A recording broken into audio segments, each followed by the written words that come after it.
कहते हैं यार मेरे ना बहन भाई टॉक्सिक बहुत हैं, बट मेरा खूनी रिश्ता है। हाँ, मैं कुछ कह नहीं सकता, मैं कुछ कह नहीं सकता, मेरा मेंटल पीस बर्बाद हो रहा है। और बहुत सारी जगहों पे मतलब अगेन हम क्या करें, ये फैक्ट है कि हमारे माँ बाप बहुत टॉक्सिक है, स्पेसिफिकली माएँ, क्योंकि वो बच्चों को इमोशनली बहुत मैनिपुलेट भी करती हैं और अपना भी ट्रॉमा बच्चों में मुंतकिल करती हैं।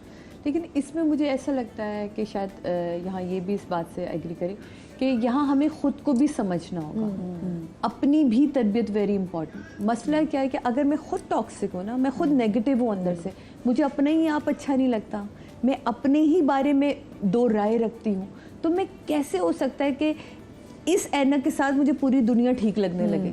जब मुझे अपना आप गलत लग रहा है ना, मैं अपने आप की ही मलामत करती हूँ, मुझे अपने, क्योंकि इंसान हमेशा अपने अंदर जो चीज़ होती है ना वो ही बाहर लेकर आता है। अगर आप लाल चश्मा पहनेंगे तो आपको पूरी दुनिया लाल दिखेगी, अगर आप नीला पहनेंगे तो पूरी दुनिया नीला दिखेगी, गदला पहनेंगे तो पूरी दुनिया धुंधली दिखेगी, क्लियर पहनेंगे तो आपको दुनिया साफ दिखेगी। तो अपने अंदर से क्लीन करना है अपने आप को, सबसे पहले अपनी मजम्मत करनी है। मुझे अपने आप को सबसे पहले खुद को गाली देने से खुद को रोकना है। ये एक सिंपल सी बात है।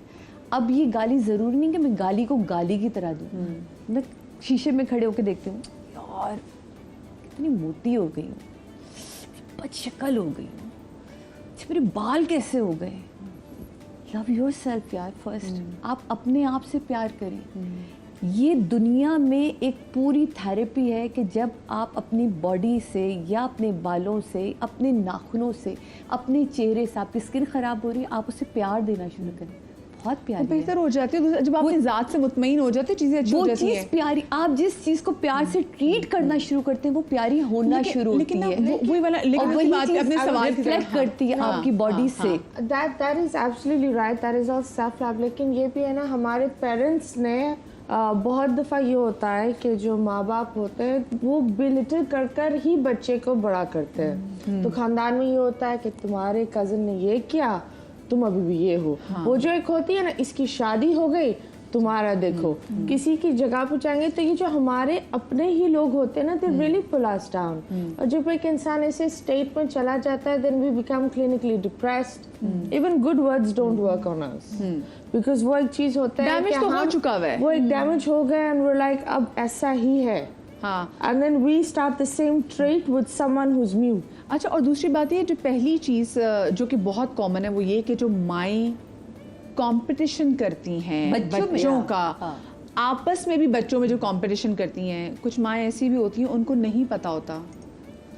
आप लोग बहुत सारे जो लोग मुझे देखना रिलेट भी करेंगे, जो बच्चा गोरा हो ना, माँ उसको ज़्यादा प्यार करती है और माँ कहती भी कि ये मेरी सोनी ती है, ये मेरा सोना बच्चा है, ये मेरा खूबसूरत शहजादा चांद। कमाने वाले से ज़्यादा होता है। जी हाँ, कमाने वाले से ज़्यादा। कोई कमाने वाला जिस बच्चे की रंगत मध्यम हो, सांवली हो, अब कहते चलो कोई बात नहीं, माँ को तो औलाद प्यारी ही लगती है। मतलब इस चीज़ से भी हम बच्चे का, उस छोटे से बच्चे का, या आप उसको बोलें कि देखो वो फर्स्ट आया है, भाई तुम्हारा फर्स्ट आया है, तुम कितने नालायक हो, हम कितना डैमेज करें बच्चे की पर्सनालिटी को। 100% एग्री। और अगर मैं इसको थोड़ा सा साइकोलॉजिकल पर्सपेक्टिव से एक्सप्लेन करूँ, मदिया आप जो बात कह रही है, इसे हम कहते हैं हमारी ज़बान में कंडीशनल लव। और हमें अपने पेरेंट्स से तवक्कुआत होती है, पूरी दुनिया में हमें पता है हम जॉब पे जा रहे हैं, ये कंडीशनल है, जब तक मैं इसको काम करके दे रही हूँ मुझे अप्रिशिएट कर रहा है, वो हमें सब पता है। लेकिन पेरेंट्स से हमारी ये उम्मीद होती है, हमारी उम्मीद होती है कि यहाँ पे अनकंडीशनल होगा। मैं कुछ भी उनके लिए करूँ, मेरे अंदर जितनी चेंजेस आ जाएं, अगर मैं कामयाब हूँ, मैं फेल हो जाऊँ, इनका प्यार मेरे लिए चेंज नहीं होगा, राइट। और जब वो कंडीशनल लव बन जाता है, अक्सर तौर पे हम लाशऊरी तौर पे ये कर रही होती हैं, मदर्स भी, उनको ये पता नहीं होता कि वो क्या कर रही हैं और कितना डैमेज हो जाएगा इस चीज़ का।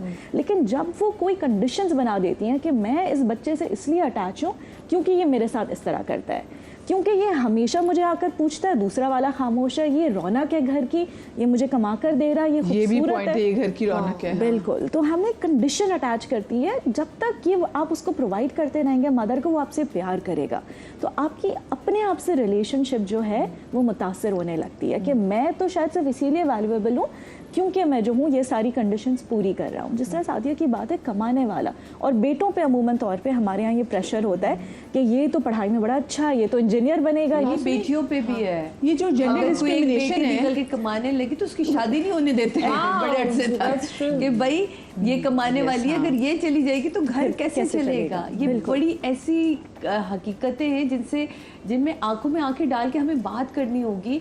और देखिए, याद रखें, सबसे पहले तो अपना तवक्कल बढ़ाना है ना। ये यकीन जब हमारे अंदर पैदा हो जाए ना कि उसने वादा किया है कि तुम्हारा रिस्क तुम तक पहुंच के रहेगा, जो तुम्हारे नसीब में लिखा है, तो फिर सादिया की शादी होने या मतीरा की शादी होने से फर्क नहीं पड़ा। उसने बनाने जराए, वो कैसे तुम तक पहुंचाएगा। लेकिन हमारे पेरेंट्स क्योंकि उनको उस तरह का ना स्कूल ऑफ थॉट्स मिले, ना उस तरह की उनको आज़ादी, राय की भी आज़ादी नहीं थी हमारे पेरेंट्स को। जिस तरह अब आज हम खड़े होकर बात करें, हमारे वालिदैन इस तरह बात नहीं कर सकते। मुझे इतनी अच्छी बात है कि आपने पॉइंट बिल्कुल सही रेज किया सादिया, कि माँ बाप आपने आसपास देखे, मैं भी अपने आसपास देखी हूँ, बहुत सारी लड़कियां जो कि लिटरली घर चला रही हैं, उन पे ये भी है कि जिन्होंने अपने छोटे बहन भाइयों को पढ़ाना है, फिर उनकी शादी भी करनी है। और सिर्फ खवातीन तक नहीं है, बहुत सारे भाइयों तक भी ये बात है, उन पे प्रेशर है कि नहीं पहले तेरी बहनों की शादी हो जाए, नहीं पहले तेरी बहनों की शादी हो जाए। माँ ने नहीं, बहनों ने भी दिया होता है pressure. And the weirdest thing, जो इतना कुछ कर रहा होता है ना, उस बेचारे की कोई वैल्यू नहीं। हाँ, ये एक फैक्टर लोगों को लगता है वो इंटाइटल्ड है, ये हमारा हक करेगा। बिल्कुल बड़ी सिंपल सी बात में यहाँ। अच्छा, मैं चाहूंगी अपनी कंटिन्यू करें, लेकिन सलमा भी, क्योंकि उन्होंने ज्वाइन कर लिया। सलमा हसन, अस्सलाम वालेकुम सलमा। आ जाए। Good morning. Good morning. अस्सलाम वालेकुम। कैसी हैं सलमा? बहुत अच्छी बात। यस, लिटरली सदियों बाद। तो सलमा, आपको टॉपिक का तो जैसे हम इंट्रोडक्शन को तो पता ही, क्या हम टॉक्सिक ट्रेट्स के हवाले से बात कर रहे हैं, और ये हम टॉक्सिक ट्रेट्स बाहर भी नहीं ढूंढ रहे। हाँ, ये इसलिए लोगों को बात हजम नहीं होगी कि जी ये थोड़ा सा बोल्ड टॉपिक लोगों को इसलिए लग रहा है क्योंकि आज हम माओं के वाले से बात भी करें कि पेरेंट्स भी हमारे टॉक्सिक होते हैं। जैसे अभी सादी ने बड़ा रिलेशनशिप पे बात जी, आज स्पेसिफिकली कि घर के अंदर के रिलेशनशिप, जनरेशनल ट्रॉमा, जायदाद में जो मिलता है ये लोग। अब जैसे मैं आपको बताऊं कि जब मैं इंडस्ट्री में थी, इन लोगों ने मुझे देखा, बहुत यंग एज में मैं आ गई। मेरी बड़ी बहन आलिया, फिर मेरे माशाल्लाह 3 भाई, उन सब की शादियां मेरे बाद हुई, मतलब जब मैं आई तो मुझ पे एक मेंटली था, अच्छा ये इन सब की शादियां मैंने करनी है, इन सब का ये घर मैंने चलाना है। तो ये मैं आपको बता रही, एक तो लड़कियां खुद अपने ऊपर तारी कर लेती हैं, फिर आपको जो माहौल घर का मिल रहा होता है वो कर देता है तारी। तो एक टाइम आता है जब आप कहते हैं कि अब बस, आपकी ज़िंदगी में कोई एक ऐसा दोस्त, कोई ऐसा रिश्ता आपको अचानक से मिलता है जो आपको ना वो आईना दिखाता है जो आप खुद देखना ही नहीं चाह रहे होते। आप अपने उस आईने से भाग रहे होते हैं कि यार नहीं, मैं इससे छुप रहा हूँ। मेरी ज़िंदगी में ऐसे ही एक दोस्त मेरा आया और उसने मुझे बड़े खुल के इसे बताई, ये अब तो कब तक चाहती है कि ये होता रहे। एंड एक दिन मैं सडनली उठी, मैंने अपने वालिदैन से बात की और हर बंदा अपने अपने घरों में जाके सेट हो गया। मैं तो हैरान थी कि मुझे लग रहा था कि जब तक मैं हूँ तब तक ये कभी कुछ हो ही नहीं पाएगा। ये भी हम अपने पे खुद ही सवार कर लेते हैं कि हमने खुद ही सवार किया कि यार ये सब चीजें, घर का माहौल भी आपको वो रिस्पॉन्सिबिलिटी दे देता है लाशऊरी तौर पे ले, यही तो मैं कह रही हूँ, लाशऊरी तौर पे वो आपने ले ली। लेकिन जिस दिन आपने स्टैंड लिया अपने लिए कि अब मुझे नहीं करना, उस दिन आपको लगता है, आँख खुलती है, अच्छा मैं तो इनके लिए जरूरी ही नहीं थी। हाँ। और आगे से आपको बड़ा मजे का जुमला, हमने तो नहीं तुमसे कहा था करने, हमने तो नहीं मांगा था, और हमने तो नहीं कहा था। तो ये फर्ज आपने अपने पे जो खुद किया था, तो कोई थैंक यू भी नहीं कह रहा आपको, और आप बड़े मजे से कह रहे कि हर बंदा, यार हमने तो नहीं कहा था, कभी हमने कहा तुमसे कि ये कर दो, तुम खुद ही कर रही थी, अच्छा तो करती रहो, तुम्हें अच्छा बनने का शौक था। तो लिटरली ये कितना डैमेज देता है अंदर से उस शख्स को जिसने बेलॉस आपके लिए मेहनत की हो, मोहब्बत की हो, रिश्तों को बकायदा पाला हो, और उसको आप कह रहे हो कि हमने तो मांगा ही नहीं था तुमसे, हमने तो कहा ही,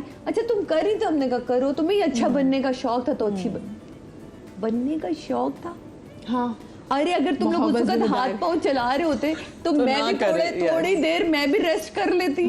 मैं भी कुछ फोकस करके अपनी जिंदगी के अपनी कोई चीज बना, अब अपने बारे में सोचती, अपने बारे में सोचती, अपना कोई बिजनेस कर लेती। हाँ। क्योंकि जो बाकी जिम्मेदारी तो ये ऐसी बहुत सारी लड़कियां हैं जो रिलेट कर, जिनको लगता है ना कि हम बड़ी गुडी लाइफ गुजार के, हमने तो कोई फेरी लाइफ गुजारी है। हमने ऐसी कोई फेरी लाइफ नहीं गुजारी। मैं आपको बताऊं, हमने बकायदा एक बर्डन के साथ लाइफ गुजारी है। अब मैं कहती हूँ ना, अब अगर मुझे कहे ना कोई काम करने का, तो मुझसे दिल ही नहीं करता, क्योंकि वो काम जो मैंने किया वो मुझे था कि यार ये नहीं करूंगी, इस सेट से भागी उस सेट से भागी, इस सेट से भागी, क्योंकि पता है घर महीने का 5 लाख निकालना है, इसकी फीस, उसका खाना, इसका ओके।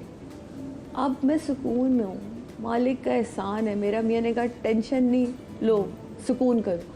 तो ये अब मुझे कोई कहना काम तो शायद मैं अपनी मर्जी से करूँ, कोई अपने दिल का करूँ, और अब दिल भी नहीं करता, साफ सी बात। ये वैसे मैंने इसलिए आपको अपनी मिसाल दी, बहुत कम लोग डरते हैं ये बातें करते हुए। मैं बहुत ओपन बात करती हूँ। मतलब लिटरली जोड़ दिया इसने बात को। मैंने अपने आसपास कितने, और फिर हम देखते हैं, क्योंकि साथ ही उन सब चीज़ों को ना आपकी पर्सनालिटी पे असर और फर्क पड़ता है। बिल्कुल पड़ता है, obviously, because you can't flourish ना, बन जाते हो आप, एक ही चीज पे अड़े हुए होते हो। और आपने लोगों के सामने अपना वो कहते हैं ना लिबादा भी ओढ़ा हुआ है, वो भी नहीं दिखाना। आपने फैमिली की भी इज्जत रखनी है, अपनी भी रिस्पेक्ट, उसी के लिए तो आप कर रहे हो, उसी के लिए कर रहे हैं। उसी के लिए तो ये चीजें मेरा ख्याल है कि जब मैंने आपको पता, मैंने अपनी मदर से बात करी थी जब आलिया की शादी होगी, सब मैंने अम्मी से कहा, मैंने कहा अम्मा अब मेरा एक जो सबसे बड़ी चीज़ है, अब आप हज कर।